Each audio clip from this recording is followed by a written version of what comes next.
Kumusta? Samahan mo ako mag-feature dito sa Colon House, Matalino Street, QC. Ito ang gig ng tatlong grupong merong magkakaibang mundo. Una sa lineup, ang metal band na Tubero. Sa 45-minute set nila, naka 30 songs ata sila. Kung paano nila napagkasya, hindi ko rin alam. Halos mahilo ako sa ilaw ng set nila. Pumesto pa kasi ako sa harap. Pero at least may mga good shots. Sunod, ang stand-up comedians at host ng comedy podcast na The Cool Pals. Pumunta sila doon para magkwento at magpatawa. Sa sobrang daming tao, hindi na maiwasang uminit sa venue. Hayaan ko na si Sir James na lang magsabi sa inyo. Putang ina yung G's Life to, asim na yung lumalabas eh. At syempre, ang Lola Amor.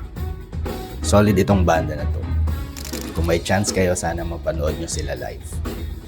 Good vibes lang at maintindihan mo kung bakit sobrang sumikat sila. Congrats sa successful na show.